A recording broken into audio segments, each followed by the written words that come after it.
আসসালামু আলাইকুম। আশা করি আপনারা সবাই ভালো আছেন, আমিও ভালো আছি। Welcome back to my channel. আজকে আমি আপনাদের সামনে বিস্কুট পুডিং রেসিপি নিয়ে হাজির হয়েছি। আশা করি ভিডিওটা আপনাদের ভালো লাগবে। ভালো লাগলে লাইক, কমেন্ট এবং ফ্রেন্ডসদেরকে শেয়ার করবেন। এখন চলুন এই পুডিং বানাতে কী কী উপকরণ নিয়েছি সেগুলো আপনাদেরকে দেখিয়ে দিই। বিস্কুট পুডিং বানানোর জন্য আমি এখানে মেরি বিস্কুট নিয়েছি 18 পিস, 500 গ্রামের মতো মিল্ক নিয়েছি যেটা লিকুইড দুধ, চিনি নিয়েছি 1 কাপ এবং 2 টেবিল স্পুন কাস্টার্ড পাউডার। প্রথমে আমি বিস্কুটগুলোকে ব্লেন্ডার করে নেব। একটা মগের মধ্যে এগুলোকে ভেঙে দেব, দিয়ে তারপর এগুলোকে আমি ব্লেন্ডার করে নেব।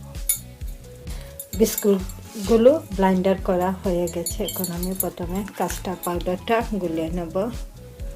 2 টেবিল স্পুন পানিটা দিয়ে দিয়েছি, দিয়ে এটাকে খুব ভালো করে মিক্স করে নিতে হবে।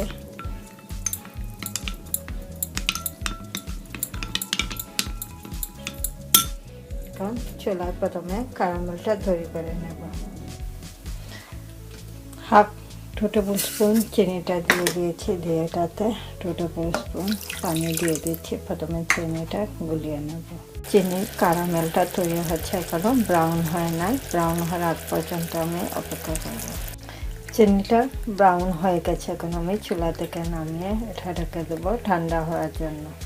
চুলায় একটা হাঁড়ি বসিয়ে দিয়ে এটার মধ্যে প্রথমে দুধটা আমি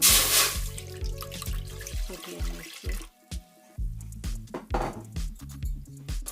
কিছু কনডেন্স মিল্ক দিয়ে দিচ্ছি দুধটা ঘন হওয়ার জন্য। হাফ কনডেন্স মিল্ক দিয়ে দিয়েছি। 1 কাপ পরিমাণ চিনিটা দিয়ে দিচ্ছি, মিষ্টিটা আপনাদের পছন্দ মতো। দুধটা ফুটে উঠেছে, এখন আমি প্রথমে কাস্টার্ড পাউডারটা দিয়ে দেব। আমি বানানা কাস্টার্ড পাউডার নিয়েছি, তাই এটা গ্রিন দেখা যাচ্ছে। দিয়ে আবারও নেড়ে নিচ্ছি। দুধটা একটু ঘন হওয়া পর্যন্ত অপেক্ষা করব। দুধটা ঘন হয়ে গেছে, আমি এখন এটাতে যে বিস্কুটটা গুঁড়ো করেছিলাম সেটা দিয়ে দিচ্ছি।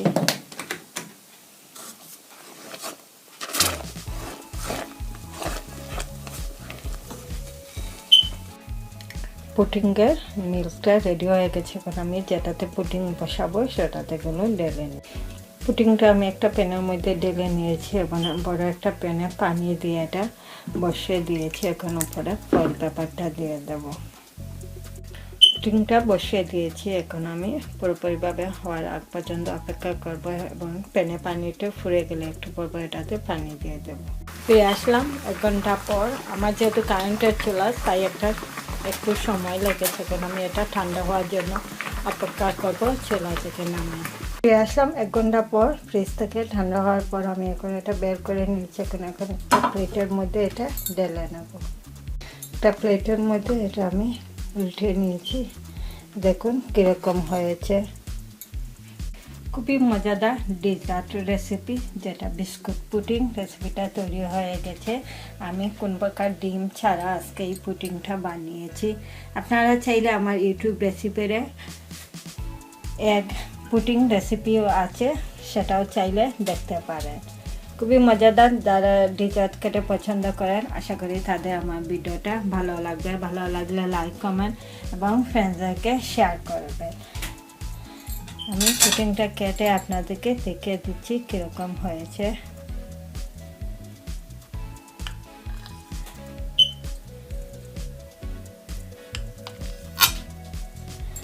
দেখুন একটা পিস আমি কেটে নিয়েছি এক সাইড থেকে। অল্প একটু পুডিং কেটে নিয়েছি, যেটা থেকে আমি খেয়ে আপনাদেরকে দেখিয়ে দিচ্ছি কীরকম হয়েছে।